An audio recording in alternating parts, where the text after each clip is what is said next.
Good morning. My name is Merel and I'm a naturalist with Noble Caledonia. This is southwest Western Australia and I'm on day 39 of an epic 1,000-kilometre walk from the Perth Hills, Kalamunda down to Albany on the south coast along the Bibbulman Trail. Day 39. I'm about to leave William Bay campsite and I've just come up to this beautiful lookout point on one of the many granite tours on this section of the coast. You can look out over William Bay itself, and there in the distance you can see Cape Hillier and Stanley Island. Now, I walked over that cape yesterday, which even to me seems quite inconceivable, but yes, across that cape and then along the beach to make my way here to William Bay. Today, and will probably be blanked out by the sun in a moment, I'll be continuing further east towards the small town of Denmark to resupply. And you can see here beautiful granite tours sticking up among the coastal heath and the sound of early morning birdsong, the roar of the surf. So come and join me for some of this journey, and I'll show you a few of the things that I see along the way. And as we come along the trail, we can see some of the beautiful wildflowers that the southwest of WA is famous for. These are ALBANY CATSPAWS, closely related to the more better known kangaroo paw, same genus. Again, beautiful flowers. Also in flower at the moment we have these BANKSIAs. You can see the large flower cones this season's, and the old cones from last season, and each one of those little seeds or mouths, or however you want to describe them, that's one of the flowers, only one of the flowers that was pollinated last season. So you can see from the thousands really of flowers in a seed cone, perhaps only a few dozen end up being pollinated to produce seed for the next generation. Of course, one of the fun things to do as you're walking along is to look for animal tracks in the sand. And so we can see a big footprint there. That's obviously an animal track. It's a human track. And here we can also see a line with little dots on either side. And that looks to me very much to be a skink. So a skink would have come through here last night, made these tracks in the sand, continuing on its nightly errands. And of course larger animals will use these trails as well. Here we see some kangaroo footprints, also a bit of a tail impression.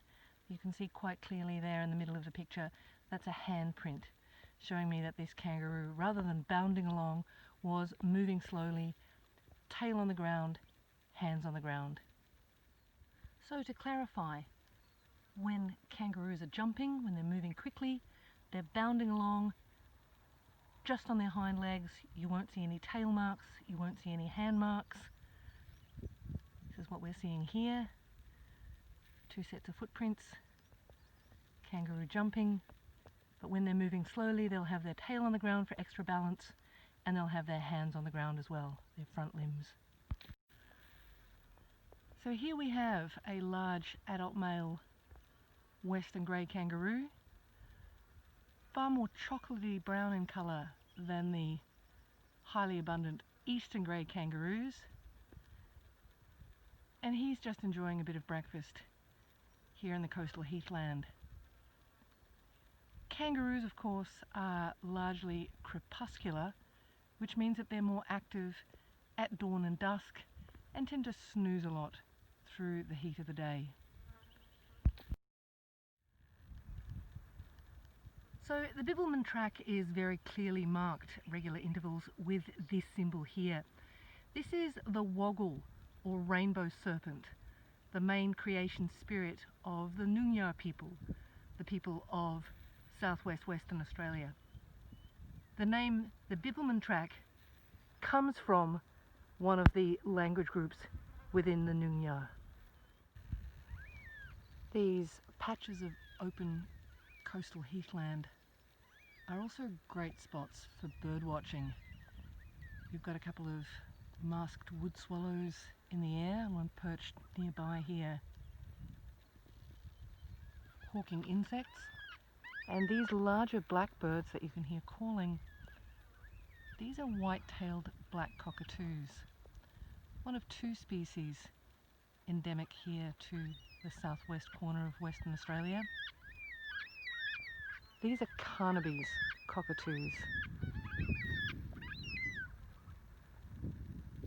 Small family flocks.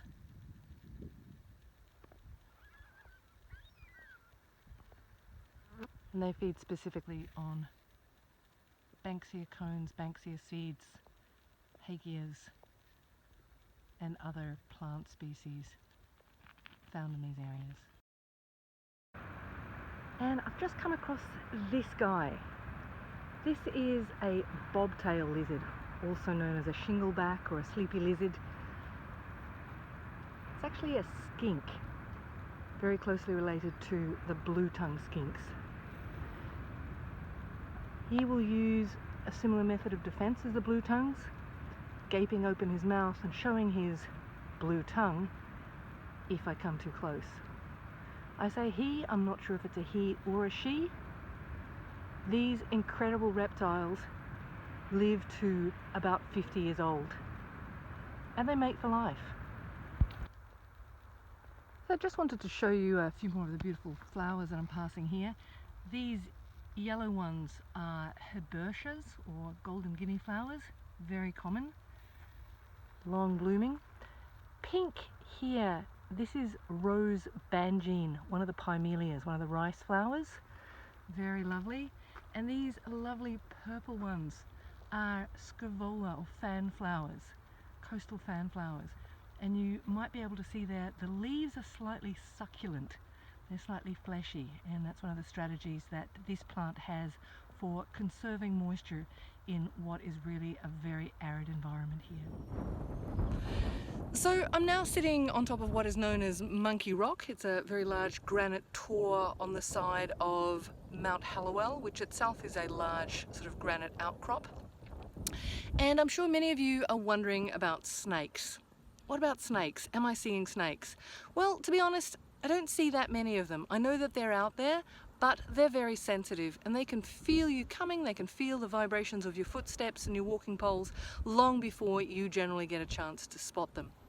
There are two species of snakes down here in southwest WA that you see regularly, that is, the poisonous ones, tiger snakes and dugites. And yes, I have seen several of both of those.